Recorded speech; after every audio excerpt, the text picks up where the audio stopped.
Assalamualaikum warahmatullahi wabarakatuh, teman-teman semua. Selamat datang di channel Bikin Merinding. Hari ini, kami hadir dengan cerita yang syarat misteri sekaligus pelajaran hidup, berjudul Petaka Ritual Pesugihan di Sungai Wingit. Sebelum kita masuk ke ceritanya, jangan lupa untuk like, subscribe, dan nyalakan lonceng notifikasinya, supaya kalian jadi yang pertama menikmati kisah-kisah menarik dari kami. Langsung saja, tanpa berlama-lama lagi, mari kita mulai kisahnya. Arini adalah seorang wanita berusia 32 tahun yang tinggal di sebuah kampung kecil di pinggiran kota. Rumahnya sederhana, berdinding kayu, dan beratapkan seng yang sudah mulai berkarat. Di dalamnya hanya ada beberapa perabotan tua yang diwariskan oleh orang tuanya. Arini tinggal sendiri sejak kedua orang tuanya meninggal dunia 5 tahun yang lalu karena sakit. Hidupnya jauh dari kata mewah. Bahkan untuk memenuhi kebutuhan sehari-hari saja, ia harus bekerja keras sebagai buruh cuci di rumah-rumah tetangga yang lebih mampu. Sejak kecil, Arini sudah terbiasa hidup serba kekurangan. Ayahnya adalah seorang petani kecil yang penghasilannya hanya cukup untuk makan sehari-hari, sementara ibunya sering sakit-sakitan sehingga tidak bisa membantu mencari nafkah. Meski demikian, Arini adalah anak yang ceria dan penuh semangat. Namun, seiring bertambahnya usia, kehidupan mulai terasa semakin berat. Di usianya yang sudah kepala 3, Arini kerap menjadi bahan pergunjingan tetangga. Statusnya sebagai wanita lajang dianggap aneh di masyarakat yang memandang pernikahan sebagai tolok ukur kesuksesan seorang wanita. Arini itu sudah tua, tapi kok belum menikah? Jangan-jangan dia terlalu pilih-pilih. Begitu salah satu komentar yang sering didengarnya. Kadang-kadang, ada pula yang lebih kejam, mengatakan bahwa Arini adalah pembawa sial bagi keluarganya sehingga tidak ada pria yang mau melamar. Selain hinaan tentang statusnya, kondisi ekonominya yang serba kekurangan membuat Arini semakin merasa tertekan. Tetangga-tetangganya sering memandang rendah dirinya. Ketika ia pergi ke warung, ia sering mendengar bisikan-bisikan tajam di belakangnya. Lihat tuh si Arini, hidupnya miskin banget, gak ada yang mau dekat sama dia. Arini seringkali menangis di malam hari, memikirkan nasibnya yang seolah tidak pernah berubah.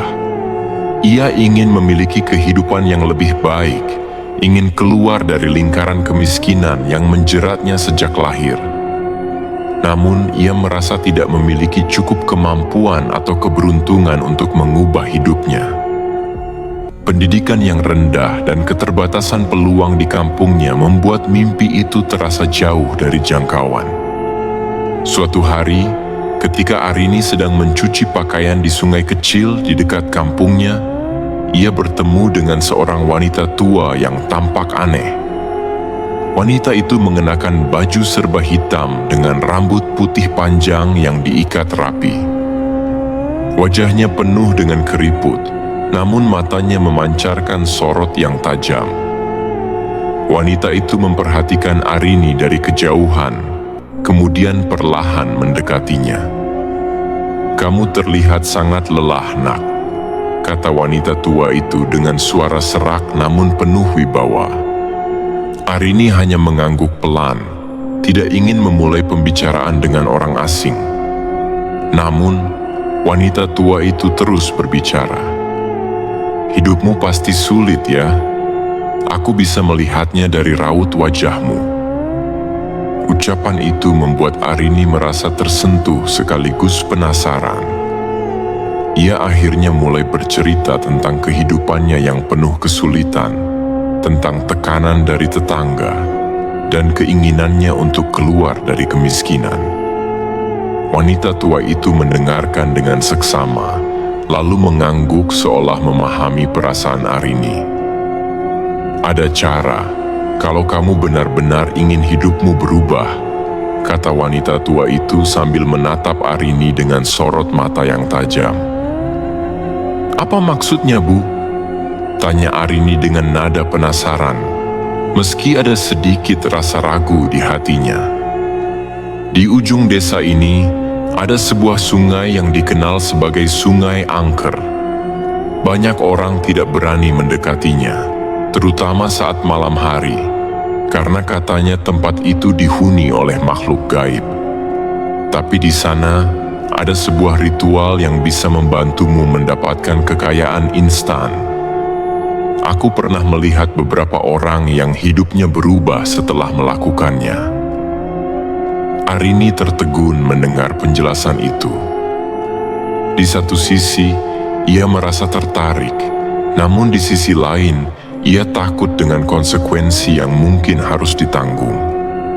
Namun, wanita tua itu seolah-olah bisa membaca pikirannya. "Tentu saja, setiap keberuntungan ada harganya, Nak. Tapi jika kau benar-benar ingin keluar dari kemiskinan, mungkin ini adalah jalan yang bisa kau tempuh," lanjutnya sambil tersenyum tipis. Wanita tua itu kemudian memberikan alamat rumahnya di ujung desa. "Kalau kau mau tahu lebih banyak, datanglah ke rumahku nanti malam. Aku akan memberitahumu apa yang harus dilakukan." Setelah berkata demikian, wanita tua itu pergi meninggalkan Arini yang masih diliputi kebingungan. Sepanjang hari itu, pikiran Arini terus dipenuhi dengan kata-kata wanita tua tersebut. Ia merasa seperti sedang dihadapkan pada persimpangan hidup. Apakah ia harus mencoba mengikuti ritual itu, atau tetap menjalani hidup seperti biasa dengan segala kesulitannya? Malam harinya, setelah berpikir panjang, Arini memutuskan untuk pergi ke rumah wanita tua tersebut. Hatinya dipenuhi dengan campuran antara harapan dan ketakutan. Ia tidak tahu apa yang akan menunggunya, namun ia merasa bahwa ini adalah kesempatan yang tidak boleh dilewatkan. Dengan langkah ragu, Arini mengetuk pintu rumah wanita tua itu. Pintu terbuka dengan sendirinya, dan wanita tua itu sudah berdiri di dalam dengan senyum penuh arti. "Kau sudah siap, Nak?" tanyanya. Arini mengangguk pelan, meski hatinya masih dipenuhi keraguan. Ia tahu, setelah malam itu, hidupnya mungkin tidak akan pernah sama lagi. Sebelum kita lanjutkan kisahnya, kami ingin mendengar dari kalian. Tulis di kolom komentar dari mana kalian berasal dan kisah mistis apa yang pernah terjadi di sana, agar nanti bisa kita bahas di video-video selanjutnya. Setelah mengetuk pintu rumah wanita tua itu, Arini masuk dengan perasaan gugup. Rumah itu terasa sunyi dan dingin, meskipun tidak ada angin yang bertiup. Ruangan itu dipenuhi oleh barang-barang kuno, seperti guci besar, lilin-lilin yang sudah setengah habis terbakar, dan sebuah cermin besar berbingkai kayu ukir yang tampak sudah berusia puluhan tahun. Di sudut ruangan terdapat altar kecil dengan beberapa sesajen, seperti bunga melati, dupa, dan foto-foto hitam putih yang sudah usang. Wanita tua itu mempersilakan Arini duduk di sebuah kursi kayu yang sudah tua. "Aku tahu kau pasti memiliki banyak pertanyaan," katanya sambil menuangkan teh hangat ke dalam 2 cangkir kecil. "Tapi pertama-tama, aku ingin kau memahami bahwa keputusan ini tidak bisa diambil setengah hati. Jika kau memutuskan untuk melangkah, tidak akan ada jalan kembali." Arini mengangguk pelan. "Apa yang harus aku lakukan?" tanyanya, suaranya bergetar. Wanita tua itu tersenyum samar sebelum menjelaskan. Di Sungai Angker ada makhluk gaib penjaga sungai yang bisa memberikan kekayaan kepada siapa saja yang berani memanggilnya. Tapi untuk melakukannya, kau harus mengikuti ritual khusus.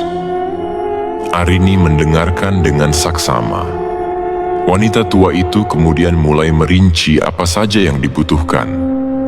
Kau harus menyiapkan sesajen, kain putih sepanjang 2 meter, seekor ayam hitam, bunga 7 rupa, dan beberapa koin emas. Semua itu harus dibawa ke sungai tepat tengah malam. Ia melanjutkan, di tepi sungai, kau harus berdiri di bawah pohon beringin besar. Di sana, kau akan membaca mantra yang aku ajarkan, lalu melemparkan sesajen ke dalam air. Jika makhluk itu menerima persembahanmu, kau akan melihat tanda, bayangan seorang anak kecil yang muncul di permukaan air. Itu artinya kekayaanmu sudah dijamin. Tapi wanita tua itu terdiam sejenak, menatap Arini dengan mata tajam. Kekayaan itu datang dengan harga yang mahal. Setiap malam Jumat, makhluk itu akan datang untuk menagih sesuatu darimu. Apa yang ditagihnya tidak ada yang tahu pasti. Beberapa orang mengatakan itu bisa berupa energi, kebahagiaan, atau bahkan sesuatu yang lebih besar. Arini merasa tubuhnya merinding.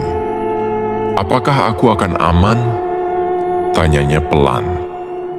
Tidak ada yang aman dalam perjanjian seperti ini, jawab wanita tua itu dengan tegas. Tapi jika kau cukup kuat untuk menerima risikonya, hidupmu akan berubah selamanya.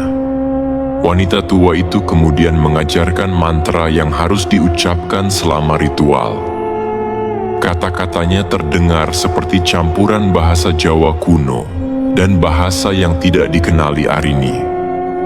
Meskipun sulit, Arini berusaha menghafalnya dengan hati-hati. Jangan sampai salah mengucapkannya, kata wanita tua itu memperingatkan. Kesalahan sekecil apapun bisa membuat segalanya berakhir buruk. Setelah memberikan penjelasan, wanita tua itu menyuruh Arini pulang untuk mempersiapkan semua keperluan. Lakukan ritual ini besok malam, saat bulan purnama. Itu adalah waktu terbaik untuk memanggil penjaga sungai, katanya sebelum Arini pergi. Di perjalanan pulang, pikiran Arini dipenuhi keraguan dan rasa takut. Ia tahu bahwa yang akan dilakukannya adalah sesuatu yang berbahaya dan bertentangan dengan akal sehat, tapi ia merasa tidak punya pilihan lain. Hidupnya terlalu sulit untuk dijalani seperti ini terus-menerus. Keesokan harinya, Arini menghabiskan waktu mencari semua keperluan sesajen. Ia membeli kain putih di pasar, mencari ayam hitam di peternakan kecil di desa seberang, dan memetik bunga 7 rupa dari kebun milik tetangganya. Koin emas menjadi bagian paling sulit, karena ia tidak memiliki uang untuk membelinya.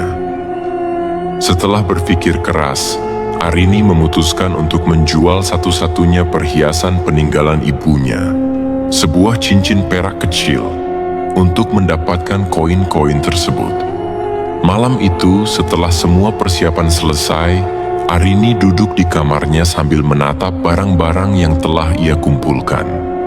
Hatinya dipenuhi dengan campuran harapan dan kecemasan. Ia berulang kali mengingat mantra yang diajarkan oleh wanita tua itu, berusaha memastikan bahwa ia tidak akan melakukan kesalahan. Ketika jarum jam menunjukkan pukul 11 malam, Arini mengenakan pakaian serba hitam dan membawa semua sesajen ke dalam keranjang kecil. Ia melangkah keluar rumah dengan hati-hati, memastikan tidak ada yang melihatnya. Jalan menuju Sungai Angker gelap dan sepi, hanya diterangi oleh sinar bulan yang terang. Suara jangkrik dan hembusan angin malam membuat suasana semakin mencekam. Setelah berjalan selama hampir setengah jam, Arini akhirnya tiba di tepi Sungai Angker. Tempat itu terlihat seperti yang digambarkan oleh wanita tua. Sebuah sungai besar dengan aliran air yang tenang, dikelilingi oleh pohon-pohon besar yang menjulang tinggi. Di tengah-tengahnya berdiri sebuah pohon beringin tua dengan akar-akar besar yang menjuntai hingga ke air. Arini berdiri di bawah pohon beringin itu, meletakkan sesajen di atas tanah, dan mulai menyiapkan diri untuk melakukan ritual.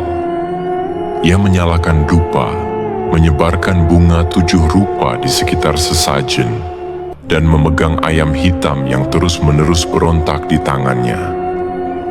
Dengan suara bergetar, ia mulai membaca mantra yang diajarkan oleh wanita tua itu. Penjaga sungai, aku memanggilmu. Terimalah persembahanku dan berikan aku keberuntungan yang aku butuhkan. Suara Arini menggema di antara pepohonan, seolah-olah dilahap oleh kegelapan malam. Ia mengulang mantra itu 3 kali, seperti yang diperintahkan, lalu melemparkan sesajen ke dalam air. Ayam hitam itu ia lepaskan, membiarkan makhluk itu berenang ke arah aliran sungai yang gelap. Beberapa detik berlalu tanpa ada kejadian apapun. Arini mulai merasa takut, berpikir bahwa mungkin ia telah melakukan kesalahan. Namun tiba-tiba permukaan air di depannya mulai bergolak. Dari kejauhan, ia melihat bayangan samar seorang anak kecil berdiri di tengah sungai. Bayangan itu tidak bergerak, hanya menatap ke arahnya dengan mata kosong. Arini merasa jantungnya berdebar kencang. Ia ingin berlari, tetapi tubuhnya terasa terpaku di tempat. Kemudian, bayangan itu perlahan tenggelam kembali ke dalam air, meninggalkan lingkaran kecil di permukaan. Wanita tua itu benar, ritualnya berhasil. Arini tersenyum kecil, meski hatinya masih dipenuhi rasa takut. Ia tahu, malam itu adalah awal dari sesuatu yang besar. Namun, ia juga tahu bahwa bayangan anak kecil itu akan terus menghantui ingatannya. Malam itu, angin dingin berhembus lebih kencang daripada biasanya. Langit malam dihiasi bulan purnama yang tampak besar dan terang, namun cahayanya terasa suram, seolah-olah menambah kesan angker di sekitar Sungai Angker. Arini berdiri di bawah pohon beringin tua yang akarnya menjuntai hingga ke air.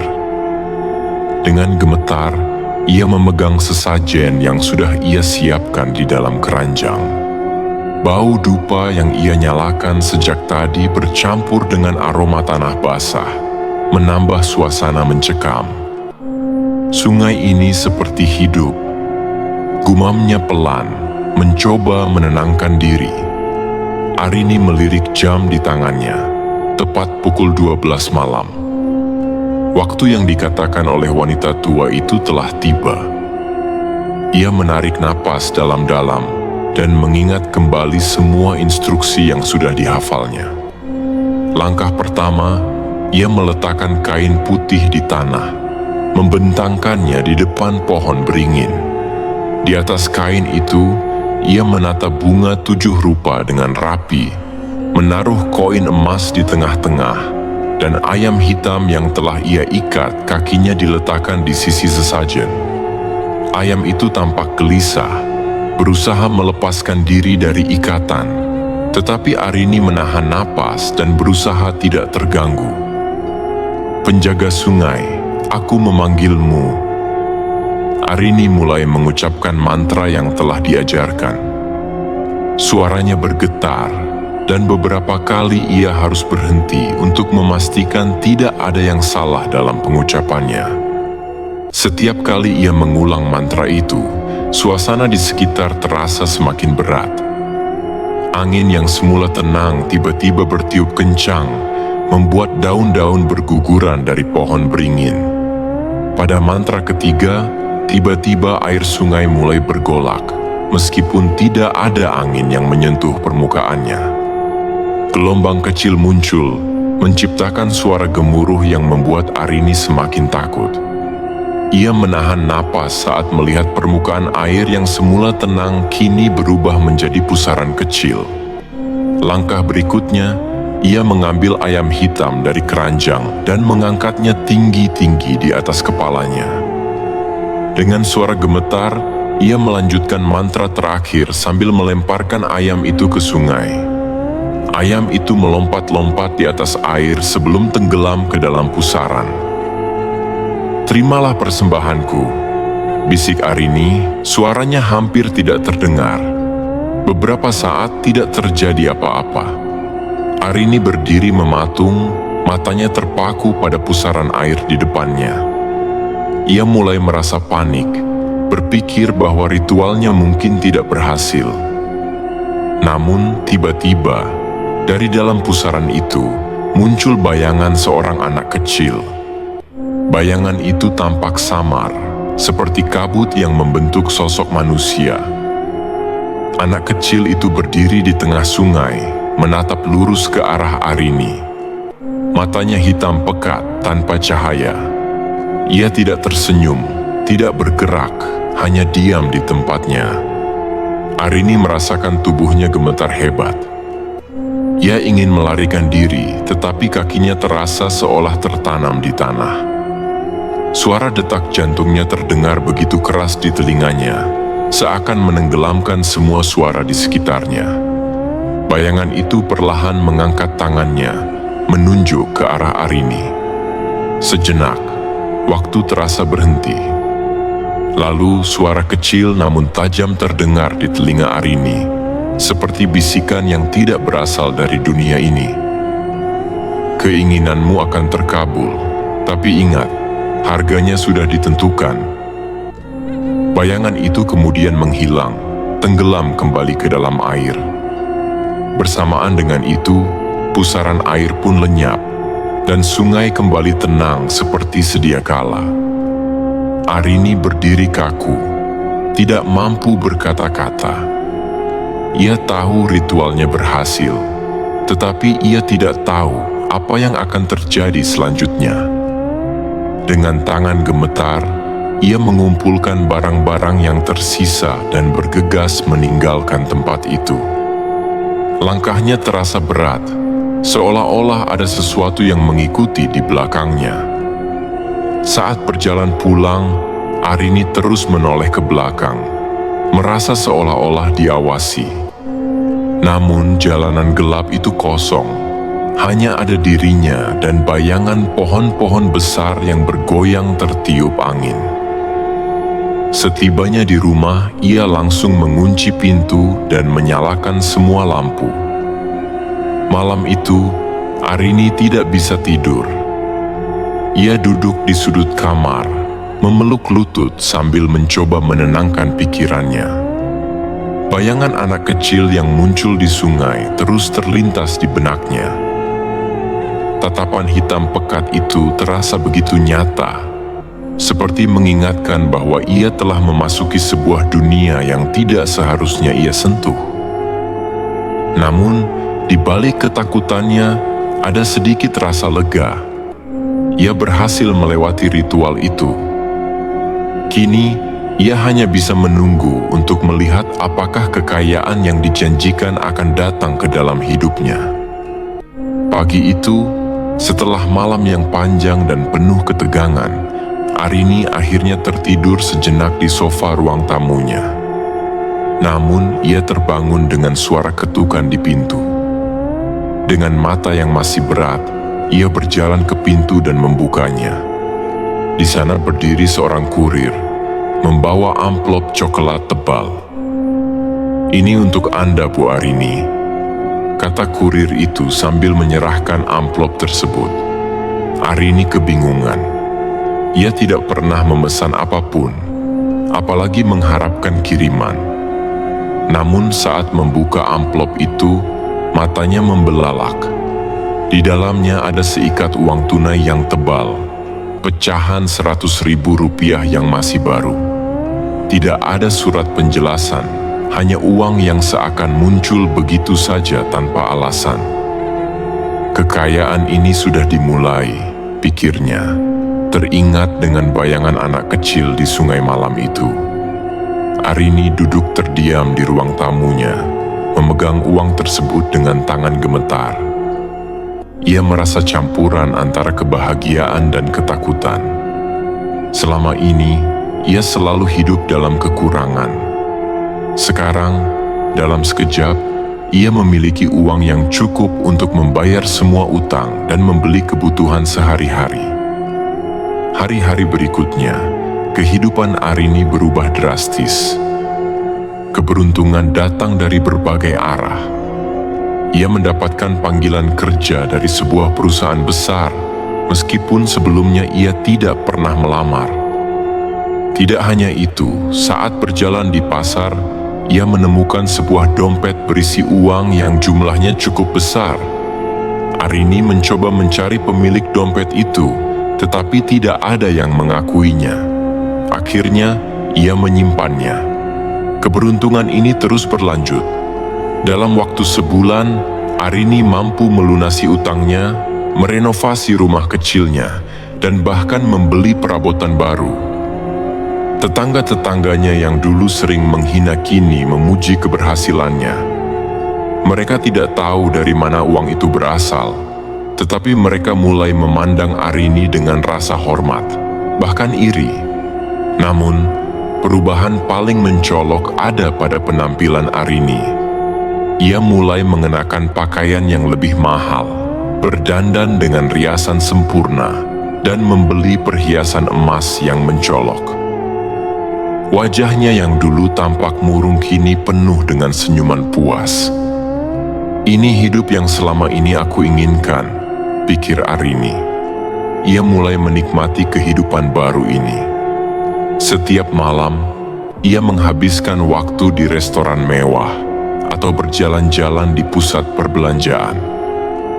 Orang-orang yang dulu mengabaikannya kini mendekatinya, mencoba berteman atau bahkan meminjam uang. Arini merasa dirinya menjadi pusat perhatian, sesuatu yang belum pernah ia alami sebelumnya. Namun, di balik semua kemewahan ini, ada sesuatu yang selalu mengganggu pikirannya. Setiap kali ia mengingat malam ritual di Sungai Angker, jantungnya berdegup kencang. Ia tahu kekayaan ini bukanlah hadiah tanpa harga. Ada sesuatu yang harus ia bayar, tetapi ia tidak tahu apa dan kapan tuntutan itu akan datang. Semua berjalan lancar hingga malam Jumat pertama setelah ritual. Hari itu, Arini merasa cemas tanpa alasan yang jelas. Ia mencoba mengabaikan perasaan itu dengan pergi berbelanja, tetapi rasa gelisah itu terus mengikutinya. Malamnya, saat ia sedang berbaring di tempat tidur, tiba-tiba ia mendengar suara tangisan pelan dari luar kamarnya. Suara itu terdengar seperti tangisan seorang anak kecil. Arini langsung duduk tegak, tubuhnya merinding. "Siapa itu?" tanyanya dengan suara gemetar. Namun tidak ada jawaban. Tangisan itu terus terdengar, seperti datang dari sudut rumahnya. Arini memberanikan diri untuk bangun dan memeriksa setiap ruangan, tetapi tidak ada siapapun. Suara itu akhirnya berhenti setelah beberapa menit, meninggalkan keheningan yang mencekam. Keesokan harinya, Arini mencoba melupakan kejadian itu. Ia meyakinkan dirinya bahwa itu hanya halusinasi akibat kelelahan. Namun malam Jumat berikutnya, suara tangisan itu muncul lagi, kali ini lebih keras dan jelas. Arini tidak bisa mengabaikannya lagi.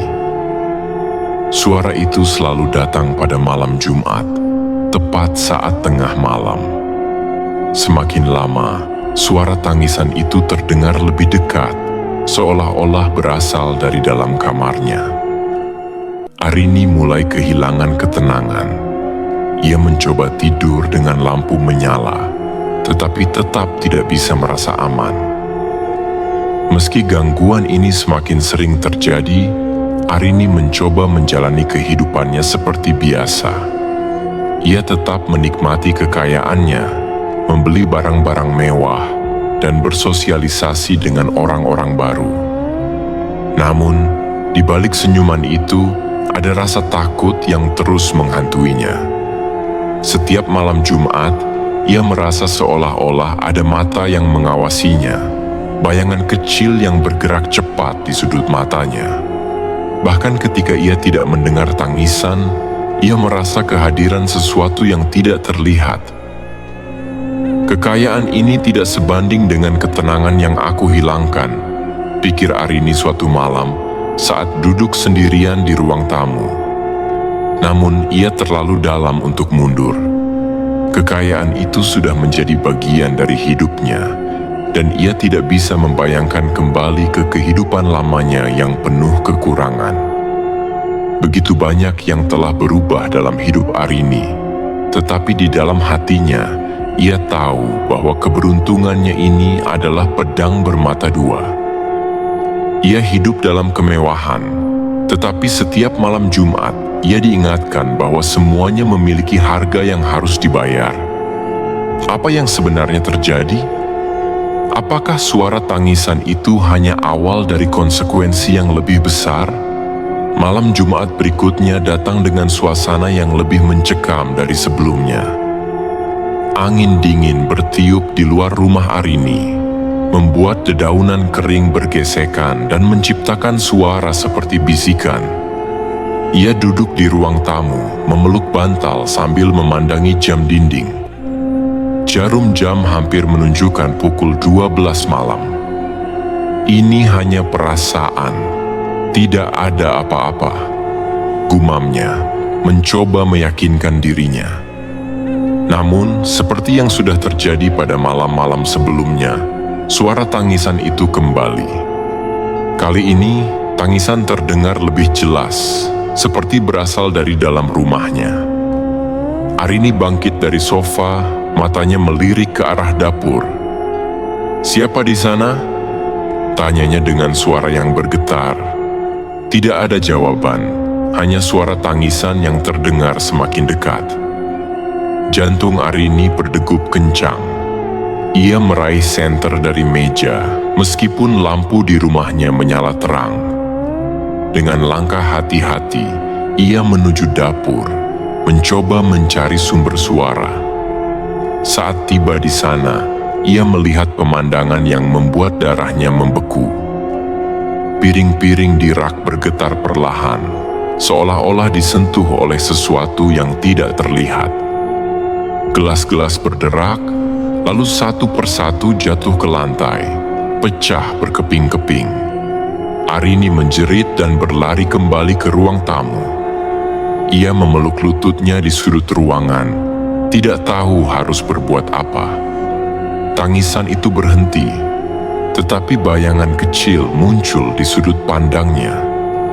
Ia menoleh, dan di sana, di dekat pintu kamar, ia melihat bayangan seorang anak kecil berdiri diam. "Tidak mungkin," bisik Arini, suaranya hampir tidak keluar. Bayangan itu hanya berdiri, tidak bergerak, sebelum perlahan menghilang seperti asap. Arini terengah-engah, tubuhnya gemetar hebat. Ia tahu bahwa ini bukan halusinasi. Ada sesuatu yang nyata, sesuatu yang menginginkan kehadirannya diketahui. Hari-hari berikutnya, gangguan aneh itu semakin menjadi-jadi. Tidak hanya pada malam Jumat, tetapi hampir setiap malam, Arini merasakan kehadiran yang tidak terlihat. Barang-barang di rumahnya sering berpindah tempat tanpa alasan. Cangkir kopi yang ia letakkan di meja dapur bisa ditemukan di kamar tidur, sementara bantal di sofa sering ditemukan di lantai dengan posisi seperti diinjak-injak. Puncaknya terjadi ketika Arini sedang mandi. Ia mendengar ketukan pelan di pintu kamar mandi. Awalnya, ia mengira itu suara angin, tetapi ketukan itu terus berlanjut, lebih keras dan lebih teratur. "Siapa itu?" tanya Arini dengan panik. Tidak ada jawaban, tetapi pintu kamar mandi tiba-tiba bergetar, seolah-olah seseorang berusaha membukanya. Arini berteriak ketakutan, membungkus tubuhnya dengan handuk dan berlari keluar tanpa peduli dengan air yang masih menetes. Ketika ia membuka pintu, tidak ada siapapun di sana. Namun saat ia kembali ke kamar mandi untuk mematikan keran, ia melihat tulisan samar di cermin yang berembun. Tulisan itu seperti digores oleh jari kecil membentuk kata, "Bayar." Semakin lama, keberadaan makhluk itu semakin nyata. Tangisan anak kecil terdengar di berbagai sudut rumah, bahkan di siang hari. Tetangga mulai memerhatikan perubahan pada diri Arini. Ia yang sebelumnya tampak bahagia dengan kekayaannya, kini sering terlihat gelisah dan tidak terurus. Wajahnya mulai pucat, dengan lingkaran hitam di bawah matanya karena kurang tidur. "Arini, kamu sakit?"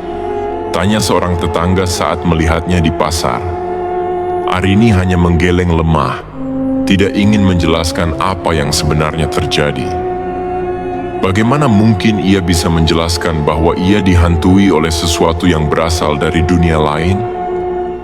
Suatu malam, gangguan itu mencapai puncaknya.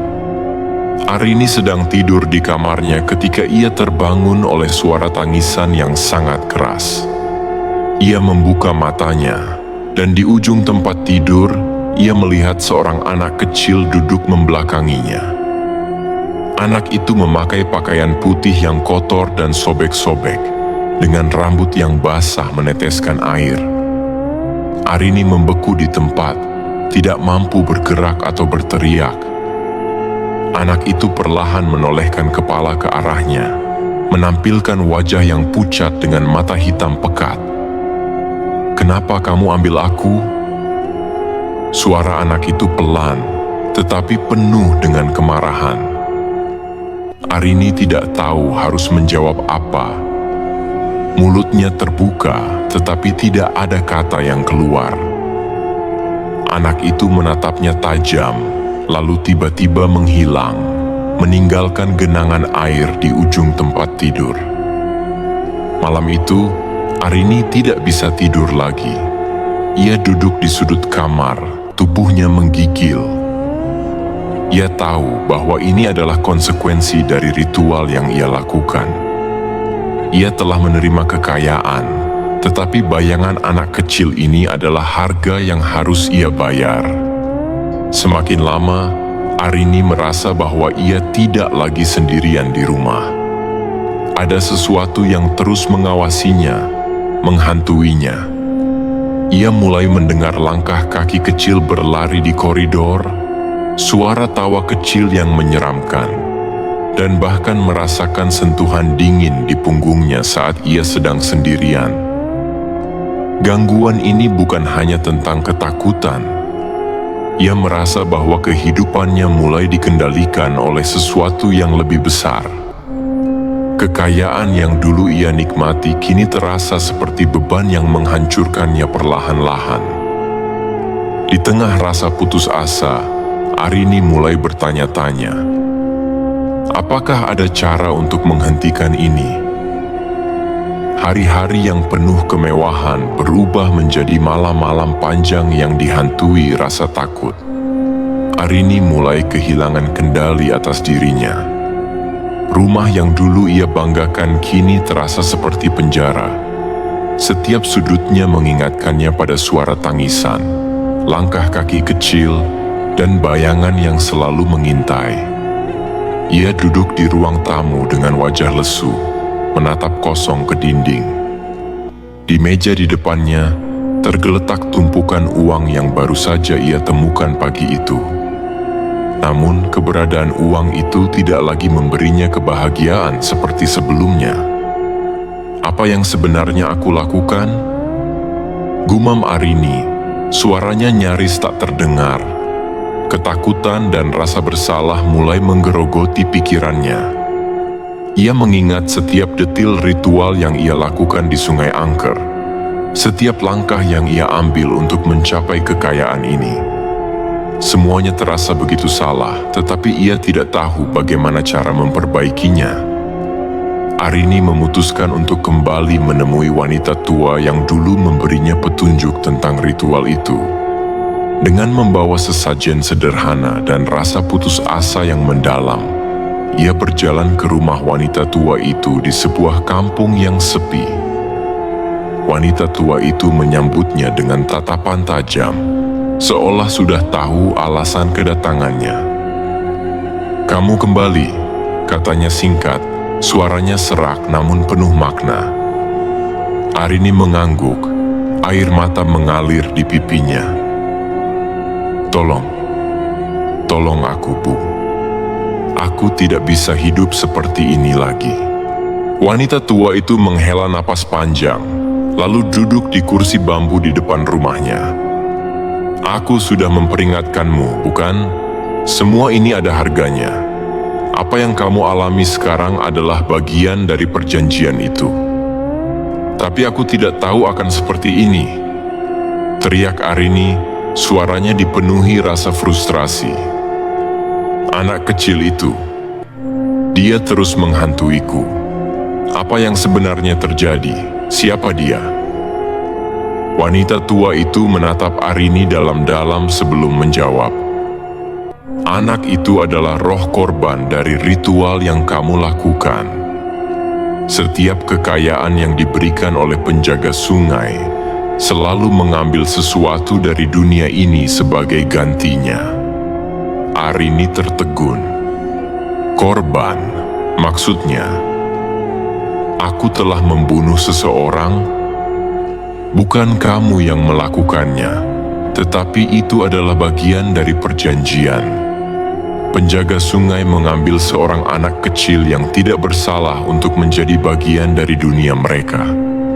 Dan sekarang, arwah anak itu ingin kembali. Dia tidak tenang, karena kamu adalah perantaranya." Mendengar itu, Arini merasa tubuhnya melemas. Ia tidak pernah membayangkan bahwa kekayaannya dibangun di atas penderitaan seorang anak kecil. Rasa bersalah menghantamnya seperti gelombang besar, membuatnya sulit bernapas. "Aku harus menghentikan ini. Aku harus mengembalikan semuanya," kata Arini dengan suara putus asa. Wanita tua itu menggeleng pelan. "Tidak semudah itu. Perjanjian dengan makhluk gaib tidak bisa dibatalkan begitu saja. Jika kamu ingin menghentikan gangguan itu, kamu harus membuat pengorbanan yang lebih besar." "Pengorbanan apa?" tanya Arini dengan suara gemetar. "Jiwamu," jawab wanita tua itu tanpa ragu. "Kamu harus menyerahkan dirimu kepada penjaga sungai untuk menggantikan anak itu." Arini terdiam. Kata-kata itu bergema di kepalanya, membawa ketakutan yang tak terlukiskan. Namun, di dalam hatinya, ia tahu bahwa ini adalah konsekuensi dari pilihannya sendiri. Selama beberapa hari berikutnya, Arini hidup dalam kebimbangan. Ia terus dihantui oleh suara dan bayangan anak kecil itu. Setiap malam Jumat, gangguan semakin intens. Anak itu tidak lagi hanya menangis. Ia mulai berbicara, memanggil nama Arini dengan suara serak yang menyeramkan. "Arini, kembalikan aku." Ketakutan bercampur dengan rasa bersalah, membuat Arini hampir kehilangan akal. Ia mencoba mencari solusi lain, bahkan mendatangi seorang paranormal di kota. Namun setiap orang yang ia temui memberikan jawaban yang sama. Perjanjian dengan penjaga sungai tidak bisa dibatalkan. satu-satunya pilihan adalah menyerahkan dirinya atau menerima konsekuensi yang lebih buruk. Suatu malam, Arini mencoba berbicara dengan bayangan anak kecil yang muncul di ujung kamarnya. Dengan suara gemetar, ia berkata, "Aku minta maaf. Aku tidak tahu ini akan terjadi." Anak itu hanya menatapnya dengan mata kosong, lalu berkata, "Aku ingin pulang, tapi aku tidak bisa." Kata-kata itu menusuk hati Arini. Ia tahu bahwa anak itu adalah korban yang tidak bersalah, terperangkap dalam perjanjian yang tidak dimengerti oleh dunia manusia. Arini mulai mempersiapkan dirinya untuk apa yang mungkin menjadi akhir dari semua ini. Ia tahu bahwa ia tidak bisa lari dari konsekuensi perbuatannya. Akhir konflik batin ini membawa Arini ke sebuah keputusan besar. Namun, apa yang akan terjadi selanjutnya? Apakah ia benar-benar siap menghadapi takdir yang telah ia pilih sendiri? Malam Jumat itu datang seperti yang sudah diperkirakan Arini, dengan ketegangan yang menyesakkan dan rasa takut yang merayap ke setiap sudut rumahnya. Namun, malam ini terasa berbeda. Suara tangisan anak kecil yang selama ini terdengar samar-samar kini begitu keras, memenuhi seluruh ruangan. Tanpa bisa menahan diri lagi, Arini berlari keluar rumah, berharap bisa melarikan diri dari ketakutan yang mencekam.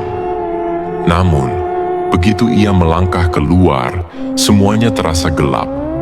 Tidak ada bintang di langit, hanya awan tebal yang menutupi bulan, seolah menyelimuti dunia dalam kegelapan yang menakutkan. Suara tangisan itu semakin dekat, menggema di telinganya, seakan berasal dari dalam dirinya sendiri. Tiba-tiba, ia merasa ada tangan dingin yang menyentuh bahunya. Dengan panik, Arini menoleh, dan di sana, di tengah kegelapan, terlihat sosok anak kecil yang berdiri diam, menatapnya dengan mata kosong yang hitam pekat. "Kenapa kamu menolak aku?" tanya suara anak itu, bukan dengan kata-kata, tetapi langsung merasuk ke dalam pikiran Arini. Tidak bisa." Suara Arini serak, tubuhnya gemetar. "Aku tidak bisa. Aku tidak tahu harus berbuat apa." Anak itu mulai melangkah mendekat, dan setiap langkahnya seperti menambah beban di hati Arini. "Kamu sudah membuat perjanjian. Kamu mengambil kekayaanku.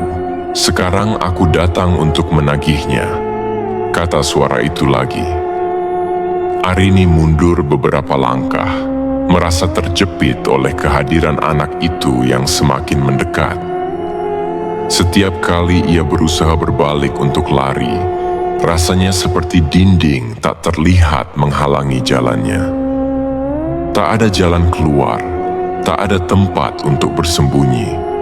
"Bukan aku yang membuat perjanjian," teriak Arini, suaranya penuh keputusasaan. "Aku hanya ingin hidup lebih baik. Aku tidak tahu apa yang akan terjadi." Anak itu mendekat semakin dekat. Arini merasa napasnya semakin berat dan tubuhnya semakin lemah. Tiba-tiba ia terjatuh ke tanah, seakan-akan seluruh tenaganya hilang dalam sekejap. Matanya terbuka lebar, melihat bayangan yang bergerak di atasnya, dan suara tawa anak kecil yang terdengar begitu keras, begitu penuh penderitaan. Lalu, di hadapannya, anak itu mulai berbicara dengan suara yang menakutkan, jauh lebih dalam daripada sebelumnya. "Kamu harus membayar. Jiwamu adalah harga yang harus aku ambil."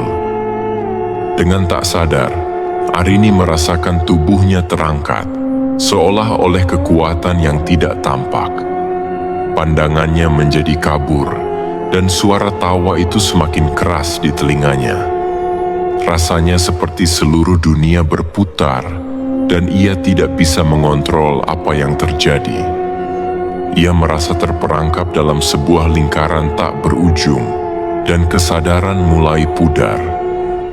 Dalam kegelapan, Arini akhirnya menyadari kenyataan yang telah ia hindari sejak lama. Ia telah terperangkap dalam janji yang tidak dapat ia bayar. Apa yang dulu tampak seperti jalan menuju kekayaan, kini berubah menjadi jebakan yang mengurungnya.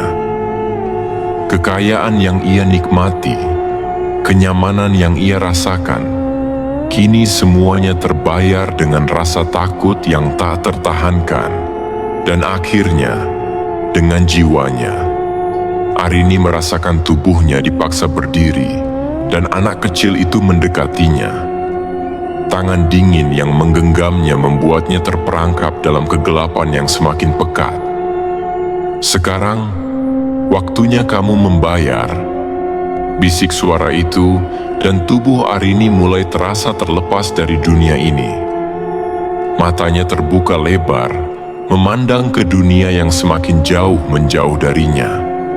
Ia merasa seperti jatuh dalam kegelapan yang tak terhingga, tanpa ada harapan untuk kembali. Tiba-tiba Arini merasakan ketenangan yang luar biasa. Bayangan anak itu menghilang, dan suara tangisan itu pun lenyap. Dunia sekitarnya seolah kembali menjadi normal, tetapi Arini tahu ia telah kehilangan sesuatu yang tak bisa kembali. Jiwa dan tubuhnya mulai terasa kosong, seperti sesuatu yang terlepas dari dirinya. Ia sadar bahwa malam ini ia tidak hanya kehilangan dirinya sendiri, tetapi juga membayar harga dari keserakahannya. Di luar rumah, udara terasa dingin. Angin berhembus pelan, membawa aroma tanah basah dan udara malam yang segar. Namun di dalam rumahnya segala sesuatu kembali sunyi. Rumah itu terasa lebih gelap, lebih kosong dari sebelumnya. Harta yang pernah ada kini hanyalah kenangan yang menyesakan. Dan di tempat yang sama, kekayaan yang dulu ia banggakan mulai menghilang satu persatu. Uang yang sebelumnya menggunung kini berubah menjadi tumpukan kertas kosong. Perhiasan yang ia beli dengan harga mahal berkarat dan rusak. Semuanya hilang begitu saja, seperti tak pernah ada. Arini yang telah kehilangan segalanya hanya bisa terdiam, tenggelam dalam kesendirian yang mencekam. Ia tahu bahwa ia telah mengorbankan dirinya untuk sesuatu yang tidak akan pernah kembali. Di malam itu, Sungai Angker tetap diam, tidak peduli dengan apa yang terjadi di dunia manusia. Ritual itu berlanjut, sebagai bagian dari sejarah kelam yang tak akan pernah hilang. Mereka yang terperangkap dalam janji akan selalu membayar dengan harga yang tak terbayarkan, jiwa mereka. Setelah malam itu, Arini tidak pernah lagi terlihat di luar rumah. Tetangga-tetangga yang dulu mengenalnya mulai bertanya-tanya, namun tidak ada yang berani mendekat. Suara tangisan anak kecil yang dulu sering terdengar kini hilang, tetapi pengaruhnya tetap terasa di setiap sudut rumah Arini. Keheningan yang menyelimuti rumah itu seolah membawa aura yang tidak biasa, sesuatu yang gelap dan tidak dapat dijelaskan. Hari-hari berlalu, dan Arini mulai terlihat semakin kurus, lemah, dan pucat.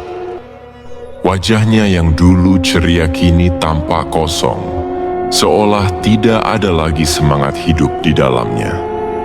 Meskipun ia mencoba untuk menjalani hidup seperti biasa, ketakutan dan rasa bersalah yang menghantuinya semakin memengaruhi kesehariannya.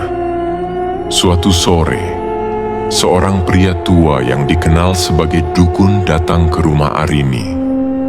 Ia adalah seseorang yang terkenal dengan kemampuannya dalam menangani hal-hal gaib dan sering dimintai pertolongan oleh warga sekitar. Wajahnya serius dan tatapannya tajam, seolah bisa menembus kedalaman jiwa Arini. "Arini," kata pria tua itu pelan, "aku tahu apa yang terjadi padamu. Kau telah melakukan sesuatu yang sangat berbahaya, dan kini kamu harus membayar harga yang sangat mahal." Arini menatap pria tua itu dengan mata yang kosong. "Aku sudah mencoba. Tidak ada yang bisa mengembalikan semuanya. Aku hanya ingin keluar dari semua ini." Dukun itu menghela napas panjang, lalu duduk di kursi dekat jendela. Ada banyak cara untuk menghentikan ini, tetapi tidak semua cara bisa mengembalikan keadaan seperti semula. Ritual yang kamu lakukan adalah jalan yang sangat gelap, dan terkadang tidak ada yang bisa menghapus perjanjian dengan makhluk gaib. Arini mulai menangis. Aku tahu, tapi aku tak bisa terus hidup seperti ini. Anak itu, dia selalu ada di sana, mengikutiku. Aku takut." Pria tua itu mengangguk pelan. "Kau harus menebus dosa yang telah kamu lakukan. Jika kamu tidak bisa membayar dengan jiwa, maka kamu harus memberikan sesuatu yang lebih besar, sebuah pengorbanan yang tidak bisa dihindari. Itulah satu-satunya jalan yang tersisa." Arini menunduk, tidak tahu apa yang harus dilakukan lagi.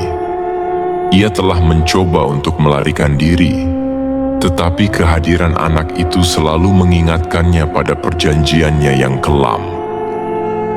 "Apa yang harus aku lakukan?" tanyanya dengan suara gemetar. "Lakukan apa yang harus dilakukan untuk menebus kesalahanmu. Terkadang, kegelapan hanya bisa dihadapi dengan pengorbanan yang lebih besar lagi." Keesokan harinya, Arini memutuskan untuk melakukan sesuatu yang tidak pernah ia bayangkan sebelumnya. Pergi ke Sungai Angker. Ia tahu bahwa ini adalah satu-satunya cara untuk menghentikan semua penderitaan yang ia alami. Meskipun harga yang harus ia bayar jauh lebih tinggi dari yang bisa ia bayangkan. Di malam yang kelam, Arini berdiri di tepi sungai yang kini terasa lebih menakutkan dari sebelumnya. Air sungai mengalir perlahan, seperti menunggu sesuatu yang tidak dapat dimengerti. Ia menggenggam benda yang telah ia siapkan sebagai pengorbanan, sebuah benda yang sangat berharga baginya, yang mewakili segala yang ia cintai dan idamkan. Arini menatap sungai itu dengan tatapan penuh ketakutan, tetapi juga dengan tekad yang kuat. "Aku menyesal," bisiknya. "Aku tidak ingin lagi hidup dengan bayangan itu. Aku menyerahkan semuanya." Ia melempar benda itu ke dalam sungai, berharap itu akan menjadi jalan untuk menghentikan segala gangguan yang telah menghantui hidupnya. Air sungai menyambut benda itu dengan tenang, lalu perlahan menenggelamkannya ke dalam kedalaman yang tidak terlihat. Setelah itu, Arini merasa ada sesuatu yang berbeda. Suara yang mengganggunya, bayangan yang menakutkannya, semuanya mulai menghilang.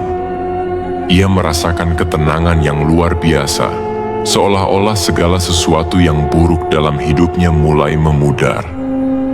Namun, meskipun gangguan itu akhirnya berhenti, Arini tahu bahwa ia tidak akan pernah sama lagi.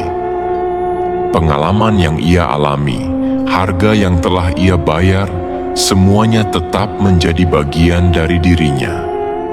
Bahkan ketika ia kembali ke rumah dan merasakan udara yang lebih ringan, ia menyadari bahwa kekayaan yang dulu ia peroleh tidak pernah sebanding dengan kedamaian yang kini ia rasakan.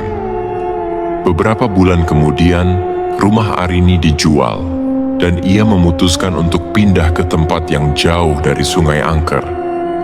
Ia mencoba untuk memulai hidup baru, tetapi bayangan masa lalunya akan selalu membayanginya. Kehidupan di luar kota berjalan lebih tenang bagi Arini. Ia bekerja keras untuk memulihkan kehidupannya, jauh dari segala hal gaib yang pernah menguasai dirinya. Namun, di setiap malam yang sunyi, ia terkadang mendengar suara yang samar, sebuah tangisan, begitu lemah, seolah mengingatkan pada masa lalu yang tidak bisa dilupakan. Sungai Angker tetap menjadi tempat yang dipenuhi misteri. Banyak orang yang masih mendengar cerita tentang ritual pesugihan dan kekayaan yang bisa diberikan dengan harga yang sangat tinggi. Namun, tidak semua orang tahu bahwa di balik kekayaan yang dijanjikan, terdapat penderitaan yang tak terhindarkan dan bayangan yang tak pernah hilang. Pesan moral dari cerita ini adalah tentang bahaya keserakahan yang bisa mengorbankan jiwa dan kedamaian. Tidak ada jalan pintas menuju kekayaan yang tidak disertai dengan konsekuensi yang mengerikan. Sungai Angker tetap menjadi misteri yang menanti mereka yang putus asa. Tetapi untuk Arini, ia belajar dengan cara yang sangat pahit, bahwa ada harga yang harus dibayar untuk setiap pilihan yang kita ambil. Sungai Angker tetap mengalir, menyimpan kisah-kisah kelam yang tidak akan pernah terungkap sepenuhnya. Setiap kali ada yang datang untuk mencari jalan pintas menuju kekayaan, ia tahu bahwa takdir mereka sudah tertulis dan tidak ada yang bisa menghindari harga yang harus dibayar. Kisah Arini mengajarkan kita tentang bahaya keserakahan dan godaan untuk mencari kekayaan dengan jalan pintas. Meskipun tampaknya pesugihan memberikan solusi instan, kenyataannya setiap pilihan dalam hidup memiliki konsekuensi yang harus dibayar. Bahkan dengan harga yang sangat mahal, jiwa dan kedamaian batin. Kita mungkin tergoda untuk mengejar kekayaan atau kemewahan tanpa mempertimbangkan resiko yang mengikutinya. Tetapi seringkali, yang kita peroleh bukanlah kebahagiaan sejati, melainkan penderitaan yang tak terbayangkan. Cerita ini juga mengingatkan kita bahwa tidak ada yang lebih berharga daripada kedamaian dan kebahagiaan yang diperoleh dengan usaha dan kerja keras yang jujur. Mengambil jalan pintas dalam hidup mungkin terasa mudah, tetapi yang kita tinggalkan adalah bagian dari diri kita yang tak ternilai harganya. Kekuatan sejati datang dari kesabaran, ketekunan, dan keberanian untuk menghadapi tantangan hidup tanpa mengorbankan prinsip dan jiwa kita. Pesan moral yang dapat kita ambil dari kisah ini adalah untuk selalu berhati-hati dalam memilih jalan hidup. Jangan terbuai dengan janji-janji manis yang menawarkan kemudahan. Karena dalam kehidupan ini, segala sesuatu yang berharga harus diperjuangkan dengan penuh integritas dan pengorbanan yang benar. Pilihan kita menentukan takdir kita, dan tidak ada kekayaan yang dapat menggantikan kedamaian sejati dalam hati. Terima kasih telah menyaksikan kisah ini di channel kami. Jangan lupa untuk like, subscribe, dan nyalakan lonceng notifikasi agar Anda tidak ketinggalan cerita-cerita menarik lainnya. Sampai jumpa di cerita berikutnya, dan tetaplah bijak dalam setiap langkah hidup Anda.